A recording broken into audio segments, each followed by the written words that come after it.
Olivia Reed's hands trembled as she filled out the medical intake form. The clipboard felt heavy in her lap, each question forcing her to acknowledge the reality she'd been avoiding. She put off this appointment for months, convincing herself that the recurring chest pains were just stress or anxiety. But after nearly collapsing at work last week, she couldn't ignore it anymore. The waiting room of Westlake Medical Center was pristine and modern, with soft lighting and calming blue walls that did nothing to ease the knot in Olivia's stomach. She glanced around at the other patients, most of them looking far more composed than she felt. A young mother bounced a baby on her knee. An elderly man flipped through a magazine. A businesswoman typed rapidly on her phone. Normal people. Healthy people. People who didn't feel like they were falling apart at 28. "This is ridiculous," she whispered to herself, tucking a strand of auburn hair behind her ear. "You're being dramatic." But the truth was, Olivia had always been terrified of doctors. Ever since she was a little girl, watching her mother waste away from a disease that no one could diagnose until it was too late. By then, all the doctors in the world couldn't save her. That helplessness, that sense that even the experts didn't have all the answers, had never left her. "Miss Reed?" A nurse stood at the entrance to the hallway, smiling kindly. "We're ready for you." Olivia stood on shaky legs, clutching her worn leather bag against her side like armor.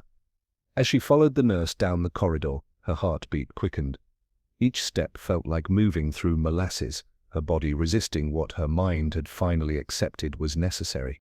"The doctor will be with you shortly," the nurse said, leaving Olivia alone in the examination room. The paper crinkled beneath her as she perched on the edge of the examination table. The room was cold, and goosebumps prickled along her arms.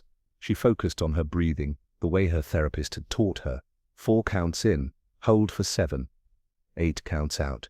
But the usual technique wasn't working. Her chest felt tight, her palms sweaty. When the door opened, Olivia nearly jumped. She'd been expecting Dr. Margaret Wilson, the older female physician she'd specifically requested. Instead, a man walked in, tall and broad-shouldered, with dark hair and startlingly blue eyes. "Good afternoon, Miss Reed.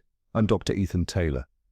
His voice was deep, calm, with an assurance that immediately put her on edge. "Dr. Wilson had a family emergency, so I'll be taking her patients today." He glanced up from her chart, his expression softening as he noticed her discomfort. "Is that all right with you?" "No," Olivia wanted to say. "No, it's not all right." She'd specifically chosen a female doctor, someone she thought she might be comfortable with, not this man who looked like he'd stepped out of a medical drama, with his perfect jawline and confident demeanor. Yes, that's fine," she heard herself say, the words coming out small and uncertain. Dr. Taylor pulled up a stool, sitting down across from her. "I see this is your first visit with us. What brings you in today?" Olivia swallowed hard. How could she explain it? The mysterious chest pains, the shortness of breath, the creeping fear that she might have inherited whatever had taken her mother. And how could she say it to him, with his perfect posture and his eyes that seemed to see right through her? "I've been having some chest pain," she finally managed, her fingers fidgeting with the hem of her sweater. "Probably nothing, just stress." He nodded, his expression neutral yet somehow attentive. "How long has this been going on?" "A few months," she admitted, then corrected herself. "Maybe longer." Dr. Taylor made a note in her chart. "Can you describe the pain? Is it sharp, dull, constant, intermittent?" "It varies. Sometimes it's just pressure, like someone sitting on my chest. Other times, it's sharp, especially when I'm anxious." She paused, which is often. A small, understanding smile touched his lips. "Medical anxiety is common, more common than most doctors like to admit." He set her chart aside. "I'd like to do a basic examination, check your vitals, and then we'll talk about what might be going on. Would that be okay?" Olivia nodded, though her heart raced at the thought. As Dr. Taylor checked her blood pressure, listened to her heart and lungs, and gently palpated her abdomen, she tried not to notice the careful precision of his movements or the faint scent of his cologne, something clean and expensive. "Your heart rate is elevated," he noted, removing the stethoscope from his ears. "I told you. Anxiety," she said, attempting a self-deprecating smile. "Possibly. But I'd like to run a few tests to rule out any physical causes for your symptoms." He wrote something in her chart. "An EKG, maybe some blood work." Olivia's stomach dropped. Today, If you're comfortable with that, I think it would be good to get some answers, don't you? There was something in his tone, not condescension, but a gentle challenge that made Olivia straighten slightly. Yes, I suppose it would. The EKG was quick but unnerving, the cold electrodes against her skin making her feel vulnerable in a way she couldn't articulate.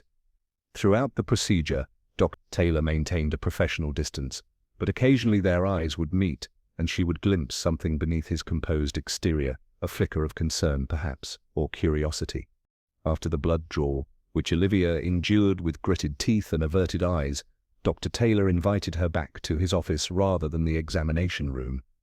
This space was warmer, with a large desk, bookshelves lined with medical texts and degrees framed on the wall. Harvard Medical School, Johns Hopkins. Prestigious institutions that only added to the intimidating aura surrounding him. "I'm going to be honest with you, Miss Reed," he said, leaning forward in his chair. "Your symptoms are concerning, particularly given your family history." Olivia's breath caught. "How do you know about my family history?" "It's in your intake form.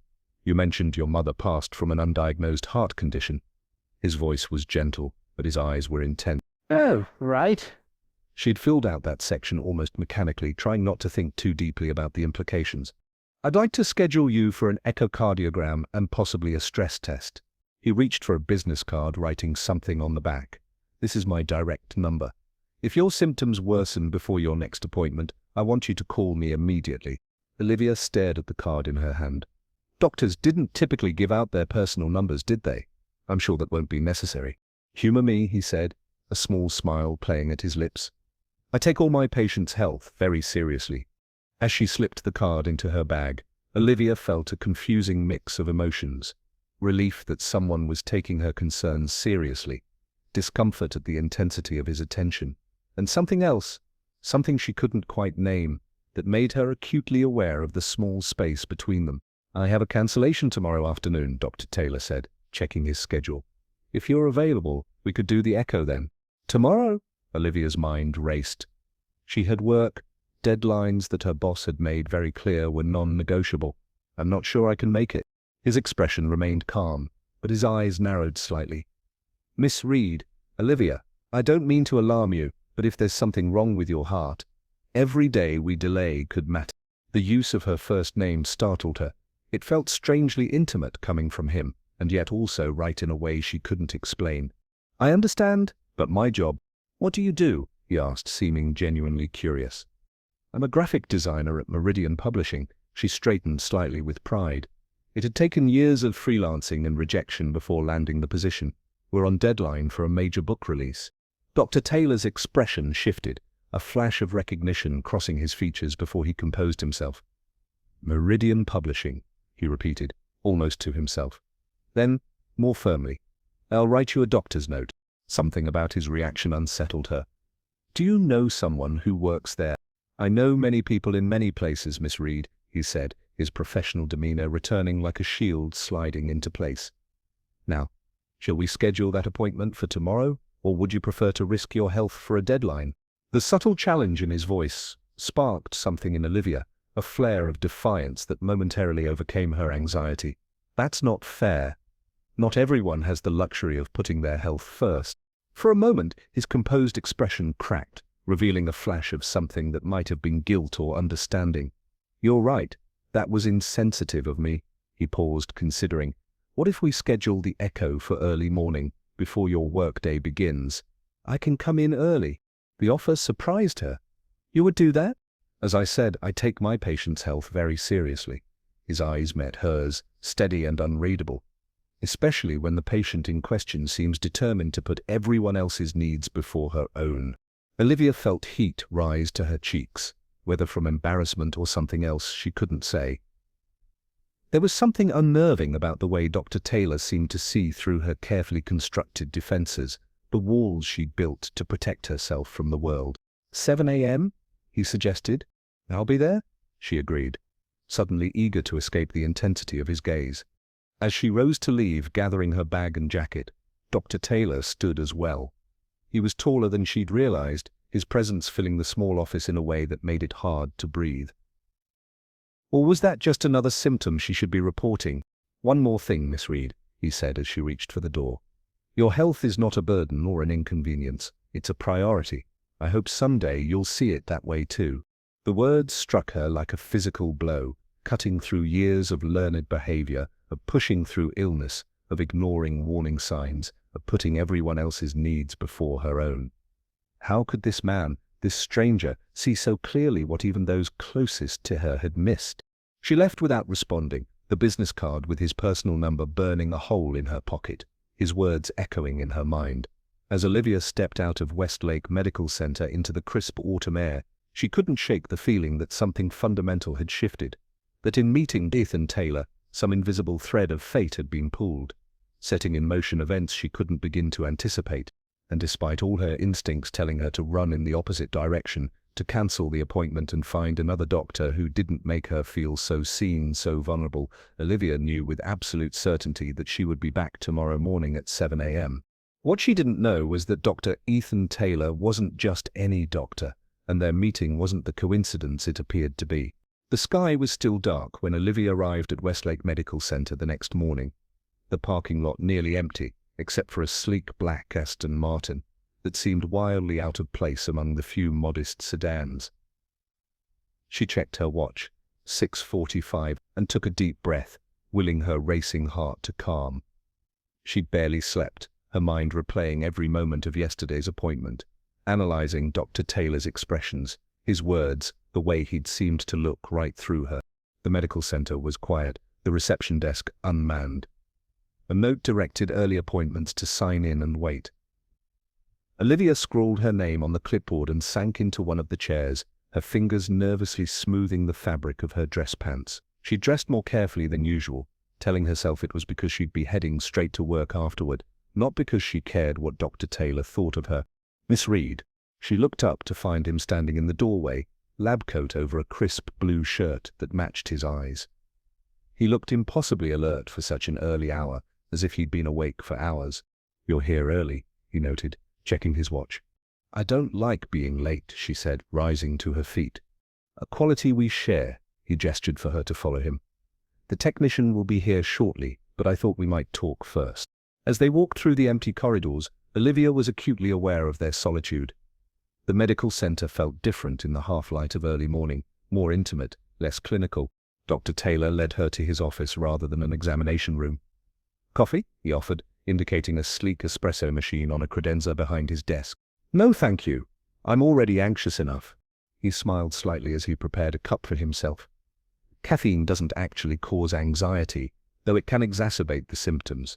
Is that your professional opinion, Dr. Taylor?" The words came out more teasingly than she'd intended. He turned, eyebrow raised in what might have been amusement. "It is. I do have some medical training, you know." For a moment, the tension between them eased, replaced by something almost like camaraderie, but as they sat across from each other, the weight of why she was there settled back around her shoulders. "Before we proceed with the echo, I wanted to discuss your test results from yesterday," Dr. Taylor said, his expression becoming serious as he opened her file. "Your EKG showed some abnormalities that concern me." Olivia's stomach dropped. What kind of abnormalities? Nothing definitive, but enough to warrant further investigation. He looked up from the file, his eyes meeting hers. "There's also the matter of your family history." "My mother," Olivia said quietly. "Yes, you mentioned she died from an undiagnosed heart condition, but you didn't specify what it was." Olivia's fingers twisted together in her lap. "Because they never figured it out. Not until it was too late." She swallowed hard against the lump forming in her throat. By the time they did, she was already gone. Dr. Taylor's expression softened. "I'm sorry. That must have been incredibly difficult." "I was 16, Olivia continued, the words spilling out before she could stop them. She'd been having symptoms for years, fatigue, chest pain, shortness of breath, but she kept being told it was anxiety or stress or being a hypochondriac. The bitterness in her voice surprised even her. "So when I started having the same symptoms, you were afraid of not being taken seriously," he finished for her. She nodded, unable to meet his gaze. "Olivia," he said gently, using her first name again in a way that made her look up. "I want you to know that I take your symptoms very seriously. We're going to figure this out." There was such conviction in his voice that for a moment she almost believed him. Almost believed that this man, this stranger, could protect her from the fate that had claimed her mother. The echo will give us a clearer picture of what's happening with your heart, he continued, his tone became more professional. Depending on what we find, we may need to consider more specialized tests or a referral to a cardiologist. A specialist? Panic fluttered in Olivia's chest. That sounds expensive. A shadow crossed Dr. Taylor's face. Let's focus on the diagnostic process first. Cost shouldn't be your primary concern right now. Easy for you to say, she muttered, then immediately regretted it. I'm sorry, that was rude. It was honest, he countered. And you're right, I'm speaking from a position of privilege. He paused, studying her with an intensity that made her want to squirm. But your health is priceless, Olivia. Some things are worth going into debt for. Before she could respond, there was a knock at the door. The echo technician had arrived. The echocardiogram was a strange experience, lying in a dimly lit room, as a wand slid across her chest, capturing images of her heart that appeared in grayscale on a monitor. Dr. Taylor stood back, watching the screen with a concentration so intense it was almost unnerving. Everything okay? Olivia asked after several minutes of silence. Just being thorough, he replied, though something in his expression made her doubt his casual tone. When it was over, the technician excused herself to process the images, leaving Olivia and Dr. Taylor alone again. What did you see? She asked directly, sitting up and adjusting her gown. He hesitated, which only increased her anxiety. I'd prefer to wait until I can review all the images properly. Please, Dr. Taylor. No one took my mother seriously until it was too late. I need to know what you're thinking. His expression softened. There are some structural abnormalities in your heart that could explain your symptoms. I need to confirm with the processed images, but he took a deep breath. I believe you may have a condition called hypertrophic cardiomyopathy. The term meant nothing to Olivia, yet it sent a chill through her. Is that serious? It can be, but it's also treatable, especially when caught early. He moved closer, his voice gentle but firm. If I'm right, this could be what your mother had. Olivia felt the room sway slightly. You mean she didn't have to die? Medical knowledge advances every day. What we couldn't diagnose or treat effectively 10 years ago might be routine now. His hand moved as if to touch her arm, then stopped. I'm not saying it could have been prevented with certainty. Yes, with early detection and proper treatment, many people with HCM lead normal lives. The realization was like a physical blow. All these years, Olivia had carried her mother's fate like a ticking time bomb inside her, believing that whatever had taken her mother would eventually claim her too. To learn that it might have been preventable, that her own condition might be manageable.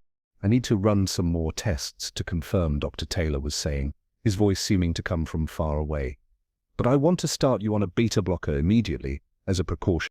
Olivia nodded numbly, barely processing his words. How much will all this cost? The medication, the test. Don't worry about that right now, he said firmly. I have to worry about it, she snapped, suddenly angry at him, at the unfairness of it all, at a system where getting the care she needed might bankrupt her. Some of us don't have trust funds or whatever it is that lets you drive an Aston Martin. Dr. Taylor stilled, his expression unreadable. You noticed my car. It's hard to miss, in a parking lot full of Hondas and Toyotas. A muscle worked in his jaw. My financial situation has nothing to do with your care, Miss Reed. The formality stung, though she had no right to feel hurt. It has everything to do with it. You live in a different world, Dr. Taylor. A world where people don't have to choose between paying rent and paying medical bills. And what would you know about my world? He asked quietly, a dangerous edge to his voice. Enough, she stood, gathering her dignity along with her clothes. Thank you for your time this morning. I'll take the prescription, but I'll need to think about the additional tests. That would be extremely unwise, he said, his tone hardening. If you have HCM, delaying treatment could be life-threatening. I understand the risks, she said coldly, though her heart pounded painfully in her chest. Now, if you'll excuse me, I need to get to work. She dressed quickly in the small bathroom adjacent to the exam room, her hands shaking so badly she could barely button her blouse. By the time she emerged, Dr. Taylor was waiting with a prescription in hand. Take this at least, he said, holding it out to her. 1 tablet, twice daily. Olivia accepted it without meeting his eyes. Thank you. Olivia, His voice stopped her as she turned to leave. Please don't make decisions about your health based on misconceptions about me. There was something in his tone, a vulnerability, perhaps, that made her look up. For a moment, the professional mask slipped, and she glimpsed something raw beneath concern, frustration, and something else she couldn't name. I don't know you, she said finally. That's the point. Then give me a chance to explain. Have dinner with me tonight. The invitation was so unexpected that Olivia could only stare at him. That would be inappropriate. You're my doctor. I don't have to be. His voice was steady, his gaze unflinching. I can refer you to any of the other excellent physicians in this practice. Why would you do that? Because I think there are things you need to know. He stepped closer, his presence overwhelming in the small room. Things about your condition, about medical options you might not be aware of. And you can't tell me those things in a professional capacity. A shadow crossed his face. Some of what I want to discuss falls outside the standard doctor-patient relationship. Warning bells rang in Olivia's mind. This was bizarre, inappropriate even. And yet, she couldn't deny the pull she felt toward him, the sense that there was more to Dr. Ethan Taylor than met the eye. I can't, she said finally. I have plans tonight. It wasn't entirely a lie. She had a deadline, pages of designs to finish before tomorrow. Tomorrow then, he persisted, or the next day, whenever works for you. His determination unsettled her. Why is this so important to you? For a moment, he seemed on the verge of saying something significant. Then he stepped back, his professional demeanor returning like a shield. Your health is important to me, Miss Reed. All my patients' health is. But Olivia didn't believe him. There was something he wasn't telling her, something that made her different from his other patients. I need to go, she said, edging toward the door. Of course. He handed her a business card, different from the one he'd given her yesterday, this one without the clinic's logo, just his name and a private number. When you're ready to talk, call me. Olivia took the card automatically, slipping it into her pocket without examining it. Goodbye, Dr. Taylor. As she hurried through the still quiet medical center and out to her car, Olivia couldn't shake the feeling that she was missing something important, that Dr. Taylor knew more than he was saying about her condition, possibly, but also about. The prescription felt heavy in her bag, a reminder of the choice she faced to trust this enigmatic doctor with her health, perhaps with her life, or to walk away and risk the same fate as her mother. By the time she arrived at work, nearly an hour late despite the early appointment, Olivia had convinced herself that Dr. Taylor's interest was purely professional, that the intensity in his gaze, the personal invitation, the Aston Martin in the parking lot, all of it was coincidental, meaningless. It wasn't until she was setting up at her desk that she noticed the business card had fallen from her pocket. She picked it up, turning it over in her hands. Dr. Ethan Taylor, Chief Medical Officer, Taylor Medical Innovations. And below that, in smaller text, Founder, Taylor Heart Foundation. The realization hit her like a physical blow.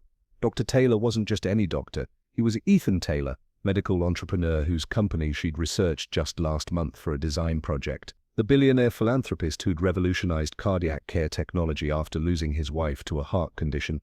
The man whose biography she'd been assigned to design the cover for. And suddenly, his interest in her case, his persistence, his reluctance to discuss costs.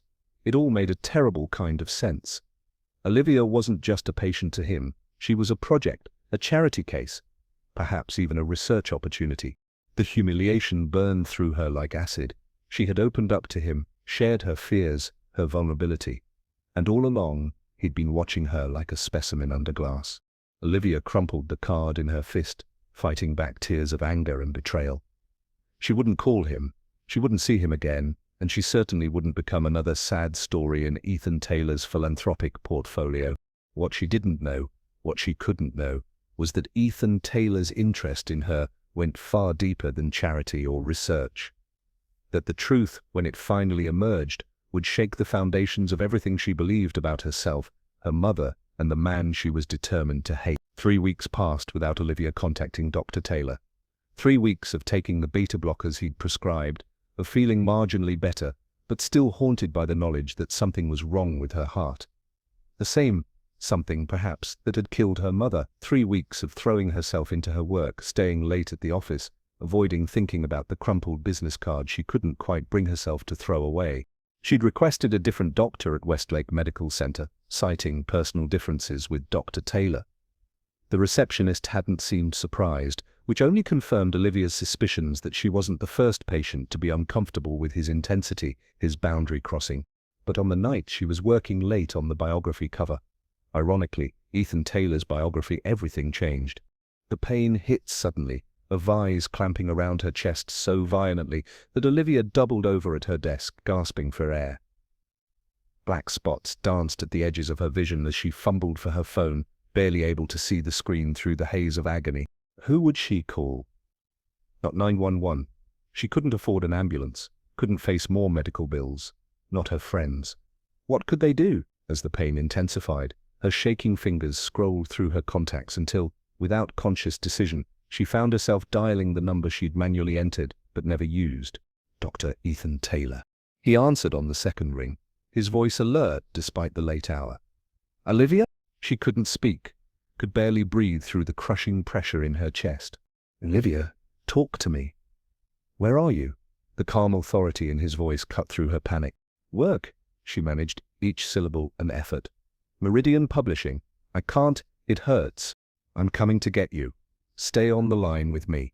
She must have lost time, because the next thing she knew, hands were gently lifting her from her chair, a familiar voice issuing calm directives to someone else. Then she was being carried, cradled against a solid chest, the scent of that clean, expensive cologne surrounding her. Stay with me, Olivia, Dr. Taylor murmured, his voice vibrating against her cheek. We're going to my car. It wasn't the sleek Aston Martin this time, but something larger, an SUV with a driver already behind the wheel. Dr. Taylor settled her in the back seat, never letting go of her hand as he checked her pulse, her breathing. Hospital? The driver asked. No, Dr. Taylor replied. The Institute. Call ahead. I want the cath lab ready. The ride passed in a blur of pain and motion, Olivia drifting in and out of awareness. The only constant was Dr. Taylor's hand holding hers, his voice steady in her ear. Stay with me, Olivia. We're almost there. The Institute turned out to be a gleaming modern building with a small, discreet sign, Taylor Cardiovascular Institute. As they pulled up to the entrance, a team in scrubs was already waiting with a gurney. 28-year-old female with suspected hypertrophic cardiomyopathy, currently in acute distress, Dr. Taylor reported as they transferred her. I want a full cardiac workup stat. The next hours were a kaleidoscope of tests, monitors, and gentle hands. Dr. Taylor remained by her side, not as her doctor. He'd ceded that role to a cardiologist named Dr. Morris, but as a steady, inexplicable presence. When the pain finally subsided, leaving her exhausted but clear-headed, Olivia found herself in a private room that looked more like a luxury hotel suite than a hospital. Where am I? She asked, her voice hoarse. My institute, Dr. Taylor replied from where he sat beside her bed. He looked different, his usual immaculate appearance rumpled, his hair disheveled as if he'd run his hands through it repeatedly. How are you feeling? Better, she glanced around the room. Is this normal? No, he admitted. Nothing about this situation is normal, Olivia. The use of her first name no longer startled her, but the intensity in his eyes still did. What happened to me? You had an acute episode related to your condition. Dr. Morris will explain the medical details, but in essence, your heart went into a dangerous rhythm. He paused, something flickering across his face. If you hadn't called me when you did, the unfinished sentence hung between them. Olivia looked away, unable to bear the weight of what he was implying. Thank you for coming, she said quietly, but I still don't understand why you did. Dr. Taylor. Ethan was silent for so long that she thought he might not answer. When he finally spoke, his voice was different, stripped of its clinical detachment. Your mother's name was Rebecca Reed, he said. Olivia's gaze snapped back to his face. How do you? She was a patient at Boston Memorial Hospital 10 years ago. She died of complications from hypertrophic cardiomyopathy that went undiagnosed until it was too late. A cold feeling spread through Olivia's chest. How do you know this? Ethan's eyes met hers, unwavering. Because I was the resident who missed the diagnosis. The world seemed to tilt around her. What? I was in my second year of residency, he continued, his voice steady but with an undercurrent of old pain. Your mother came into the ER with symptoms I attributed to anxiety and stress. I ordered basic tests, found nothing acute, and sent her home with a referral to a psychiatrist. Olivia's throat constricted, memories of her mother's frustration and fear flooding back. She died 3 months later. I know. His hands were clasped tightly together, knuckles white. I received notice of her death during a morbidity and mortality conference. When they reviewed her autopsy findings, it was clear what I'd missed. The revelation was too enormous to process. Olivia stared at him, trying to reconcile the confident, brilliant doctor she knew with the young resident who had failed her mother. Why are you telling me this now? Because you deserve to know why I've taken such an interest in your case. He leaned forward, his gaze intense. Your mother's death changed the course of my life, Olivia. I couldn't save her, but I've spent the last decade making sure no one else suffers the same fate. The Taylor Heart Foundation, she whispered, remembering the card. He nodded. I've dedicated my career to researching, diagnosing and treating the condition that took your mother's life. And when you walked into my office with the same symptoms, the same family history, he trailed off, his composure cracking slightly. It felt like a second chance, a chance to get it right this time. Olivia couldn't speak, her emotions too tangled to separate. Grief for her mother, anger at the system that had failed her, confusion about the man sitting before her. A man who had carried the weight of his mistake for a decade, who had built an empire from his determination to atone. I should have told you from the beginning, Ethan admitted, but I was afraid you'd refuse treatment if you knew. You were right, she said, her voice barely audible. I would have. A sad smile touched his lips. I know, you're as stubborn as she was. The comparison startled her. You remember her? I remember all my failures, Olivia. His voice was gentle but laced with old grief. Your mother most of all. The silence that fell between them wasn't comfortable, but it wasn't hostile either. It was heavy with shared history, with painful truths finally spoken aloud. So what happens now?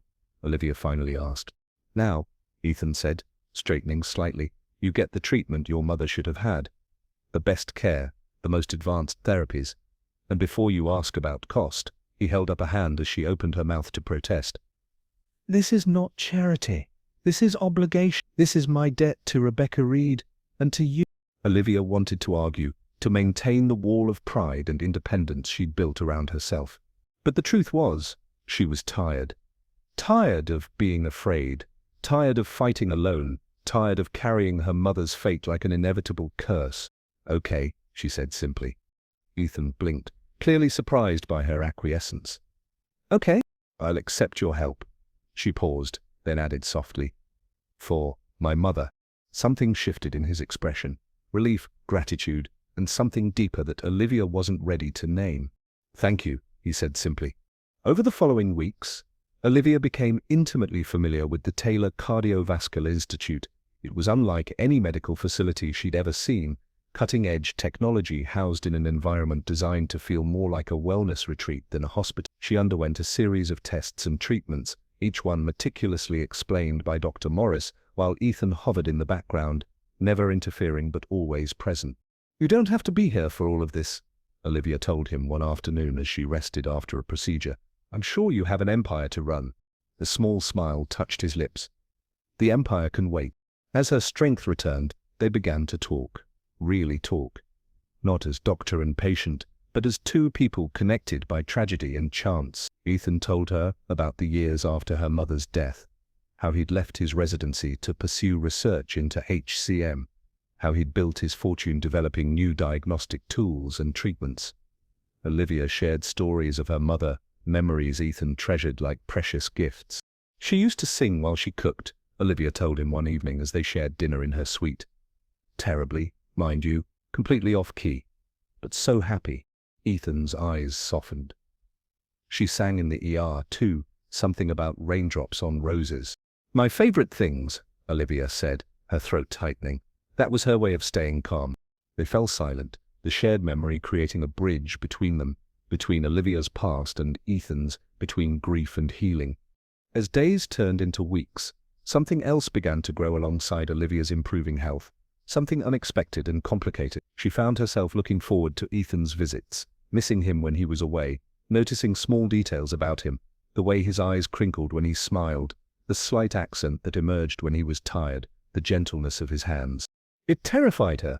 This is a bad idea, she told herself firmly one night, staring at her reflection in the bathroom mirror. He feels responsible for you. That's all this is. But she couldn't ignore the way her heart, her troublesome, damaged heart, quickened when he entered the room, or the way something inside her seemed to settle when he was near. Just as Olivia was preparing to leave the institute, ready to return to her normal life with a treatment plan and regular checkups, a new complication arose. Dr. Morris discovered a concerning development in her condition, one that might require surgical intervention. There's a new procedure, Ethan explained, his voice carefully clinical despite the worry in his eyes. Minimally invasive, but still experimental. I've been developing it for years. And you want to try it on me? Olivia said, understanding dawning. That's what this has all been about, hasn't it? I'm your research project, your redemption. Hurt flashed across his face. No, Olivia, that's... Save it, she cut him off, the old walls rising rapidly. I should have known better than to think this was anything else. She checked herself out of the institute that afternoon, ignoring the protests of the medical staff, ignoring the calls and texts that flooded her phone in the days that followed. She returned to work, to her small apartment, to the life she'd built so carefully, alone, independent, self-sufficient. But something had changed. The world that had once felt comfortable now seemed empty. The independence she'd prized felt like isolation, and the face that haunted her dreams wasn't her mother's anymore, but Ethan's. His eyes wounded, his voice calling her name as she walked away. A week after her departure from the institute, Olivia found a thick envelope in her mailbox. Inside was a medical file, her mother's complete records from Boston Memorial, along with Ethan's own notes from that day 10 years ago. Attached was a simple note in his precise handwriting. This isn't about redemption. This is about you. Always has been. That night, Olivia sat on her living room floor, papers spread around her, and read through the evidence of her mother's final months. She saw the progression of symptoms, the missed opportunities, the frustration noted in intake after intake, and there on the final page was Ethan's assessment from that fateful day. Patient presents with anxiety-like symptoms, likely psychosomatic. Referral to psychiatric services recommended. The handwriting was younger, less assured than the note she now held, but unmistakably his. Seeing it, touching the paper he had touched a decade ago, made the connection between them feel tangible, inescapable. The phone rang, startling her out of her thoughts. The number was unfamiliar, but something made her answer. Miss Reed? A woman's voice, professional but warm. This is Margaret Wilson from Westlake Medical Center. I believe you were meant to be my patient originally. Dr. Wilson? Olivia acknowledged, confused. Yes, I was. I've been reviewing your case, the older doctor continued. Dr. Taylor sent over your records. He's quite concerned about your condition. I'm sure he is, Olivia replied, unable to keep the bitterness from her voice. There was a pause on the other end. Then, surprisingly, a soft chuckle. You know, in all the years I've known Ethan Taylor, I've never seen him like this. Like what? Scared, Dr. Wilson said simply. Not of your condition. He's confident in the treatment options. Scared of losing you. Olivia's heart stuttered. He doesn't have me to lose. Doesn't he? The question hung in the air. Olivia, I've known Ethan since he was a bright-eyed medical student. I watched him after your mother's case. How it broke him, how it drove him. What he's built, all of it, came from that moment. So I'm his redemption story, Olivia said, the words hollow even to her own ears. No, my dear, you're his second chance, not at redemption but at happiness. After hanging up, Olivia sat in the growing darkness of her apartment, Dr. Wilson's words echoing in her mind. She thought about Ethan, not Taylor, the billionaire, not the doctor who had failed her mother, but the man who had carried her from her office, who had held her hand through the pain, who had shared quiet dinners and quieter confidences. The man who looked at her as if she were the miracle, not the medical innovations he'd created. Her phone lit up with a text. The procedure is scheduled for Friday. Whether you choose it or not, whether you choose me or not, please don't choose fear. And suddenly, with a clarity that took her breath away, Olivia understood she had spent her entire adult life afraid of illness, of dependence, of loss. She had built walls to protect herself, never realizing they had become a prison. Ethan Taylor had failed her mother. He had dedicated his life to atoning for that failure, but somewhere along the way, between medical consultations and midnight conversations, between shared grief and cautious hope, he had fallen in love with her, not because of his guilt, not because of her connection to his past, but because of who she was. And despite everything, every reason to guard her heart, every instinct to run, she had fallen in love with him too. The realization didn't come with dramatic music or sudden clarity. It came quietly, settling into her consciousness as if it had always been there, waiting to be acknowledged. On Friday morning, Olivia walked into the Taylor Cardiovascular Institute, her steps steady despite the flutter of nervousness in her stomach. The receptionist's eyes widened in recognition, but before she could speak, a figure appeared in the doorway to the main corridor. Ethan stood frozen, as if afraid she might disappear if he moved too suddenly. He looked tired, the shadows under his eyes testifying to sleepless nights. But as their gazes met, something kindled in his expression, a cautious, disbelieving hope. "You came," he said simply. Olivia nodded, closing the distance between them. "I'm tired of being afraid." He didn't touch her, didn't rush to fill the silence with medical explanations or declarations. He just looked at her, really looked at her, with an openness that made her breath catch. "Why did you really give me your card that first day?"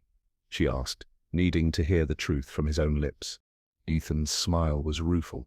"Because from the moment you walked into my office, nervous, defiant, determined, I knew you were going to matter to me." He paused, his honesty absolute.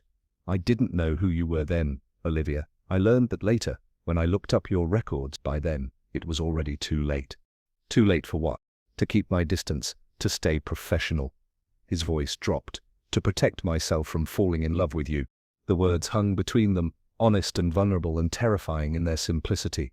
Olivia should have been overwhelmed, should have retreated behind her carefully constructed walls. Instead, she felt something inside her unlock, a door she'd kept barred for so long she'd forgotten what lay behind it. "I'm still scared," she admitted, her voice barely above a whisper. Ethan nodded, his eyes never leaving hers. "So am I?" And somehow, that shared fear felt like the most honest beginning of all. The procedure was scheduled for that afternoon. As Olivia was prepped, Ethan remained by her side, not as her doctor, but as something else. Something they hadn't yet defined, but both felt with growing certainty. "I won't be in the operating room," he told her, his fingers interlaced with hers. "Dr. Morris is the best surgeon I know. I trust her completely." But Olivia could sense the reservation in his tone. "But I've never been on this side before," he admitted. The side where all the medical knowledge in the world doesn't make it any easier to watch someone you care about face a risk. Olivia squeezed his hand. "Now you know how patients feel all the time." His smile was soft, a little sad. "I'm starting to understand a lot of things I never did before." As the orderlies came to take her to surgery, Ethan leaned down, his lips brushing her forehead in a touch so gentle it brought tears to her eyes. "I'll be waiting," he promised. The last thing Olivia saw before the anesthesia took hold was Ethan's face, not the confident doctor, not the successful entrepreneur, but simply a man watching the woman he loved being wheeled away, his heart in his eyes and a prayer on his lips. When she woke, hours later, the room was dim and quiet. For a moment, panic seized her. Had something gone wrong? But then she felt it, a warm weight against her hand. Turning her head slightly, she saw Ethan asleep in the chair beside her bed, his fingers interlaced with hers, his head resting awkwardly against the edge of the mattress. He looked young in sleep, the lines of worry erased from his face. Vulnerable, human, as if sensing her gaze, his eyes fluttered open, confusion clearing into immediate alertness as he straightened. "Olivia," he breathed, relief washing over his features. "How do you feel?" "Like I've been hit by a truck," she admitted, her voice raspy. "But I'm here." His smile was radiant. "Yes, you are." He pressed a button to call the nurse, then leaned closer. "The procedure went perfectly. Dr. Morris is thrilled with the results."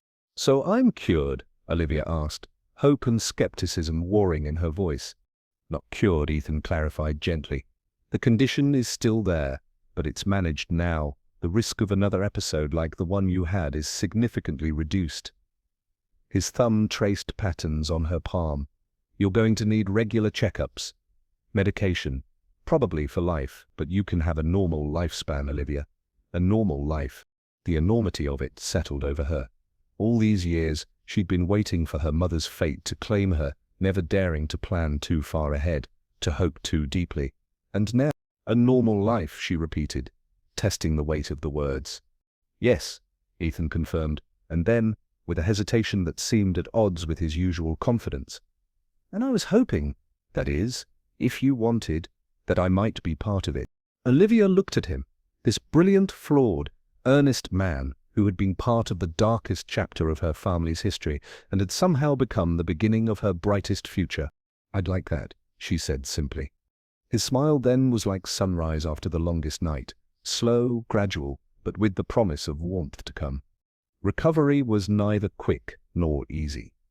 There were setbacks and scares, days when pain made Olivia question everything, nights when fear returned to wrap cold fingers around her throat. But through it all, Ethan was there, not dominating her healing journey, but accompanying it, offering support without imposing control, sharing his medical knowledge while respecting her autonomy. And gradually, almost imperceptibly, something beautiful grew between them. Not the dramatic, consuming passion of storybooks, but something steadier, deeper, a love built on shared vulnerability, on honest communication, on seeing each other fully and choosing each other anyway. By the time spring arrived, bringing new life to the city, Olivia was back at work part-time. Her colleagues treated her differently now, with careful concern, yes, but also with a new respect. She had faced her greatest fear and emerged changed but undefeated.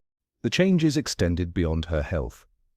She'd begun volunteering at the Taylor Heart Foundation, using her design skills to create materials for patients and families navigating the bewildering world of cardiac care. It felt right, using her talents to help others find the support she had once so desperately needed. On a mild Saturday in May, almost a year after their first meeting, Ethan took her back to Westlake Medical Center. The building was quiet, weekend staffing minimal. "Why are we here?" Olivia asked, curious but not alarmed. Medical spaces no longer triggered the panic they once had. Ethan took her hand, leading her not to an examination room but up a flight of stairs she'd never climbed before. At the top was a roof garden, a small oasis of green unexpected in the clinical setting, with benches and flowering plants creating a peaceful retreat. "I had this built years ago," Ethan explained, "for staff and patients who needed a moment of peace. But I come here when I need to remember why I do what I do." They stood at the edge, looking out over the city. Olivia sensed there was more to this visit than Ethan was saying, but she had learned patience, had learned to trust the rhythms of their relationship. "A year ago," Ethan began, his voice quiet but steady, "a young woman walked into my office. She was afraid, defiant, and reminded me of a mistake I thought I'd never recover from." He turned to face her, his eyes reflecting the soft evening light. "I didn't know then that she would become the most important person in my life.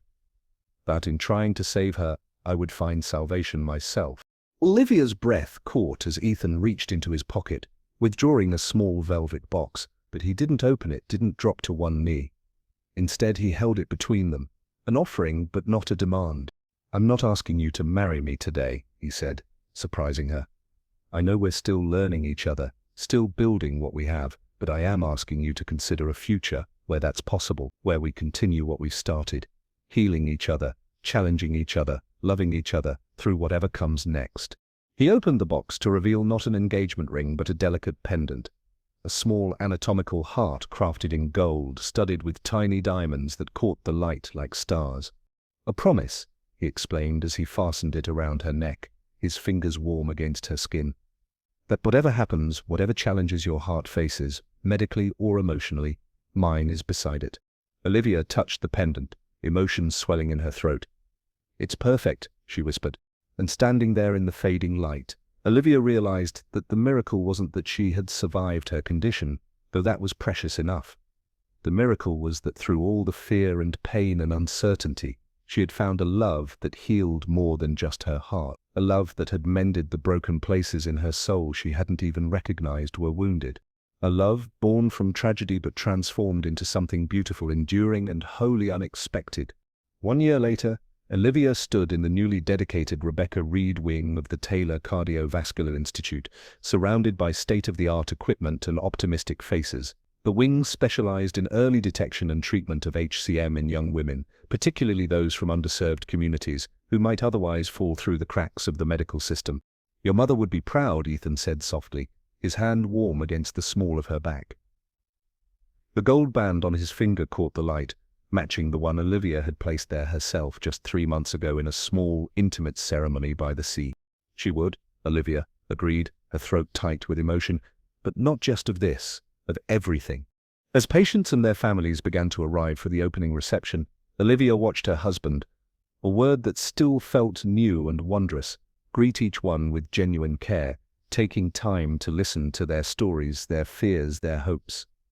He was still tailored to them, the brilliant physician and generous benefactor. But she alone knew the man beneath the title, the man who still carried his failures, but had learned to carry joy alongside them, the man who had taught her that vulnerability wasn't weakness, but the greatest strength of all. When the last guest had departed and they were alone in the quiet building, Ethan pulled her into his arms, his heartbeat steady and reassuring against her cheek. "Happy?" he asked, his voice a rumble beneath her ear. Olivia tilted her face up to his, all the love she felt reflected in her eyes. "Happier than I ever thought possible," she answered, truthfully.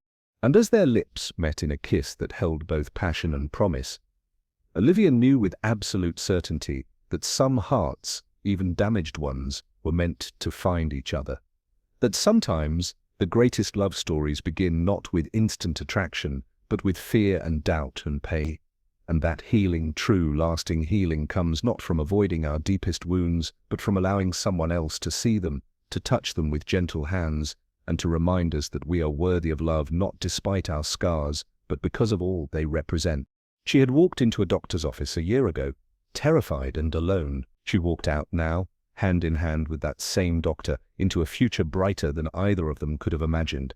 A future built not on forgotten pain, but on transformed purpose, on the beautiful, broken, miraculous journey of two hearts finding their way home to each other. Olivia Reed had once believed she was living on borrowed time, counting down to the same fate that had claimed her mother. Now, as Dr. Olivia Reed Taylor, she knew better. Every heartbeat was a gift, every day was an opportunity. Love, real, honest, hard-won love, was the greatest healing of all.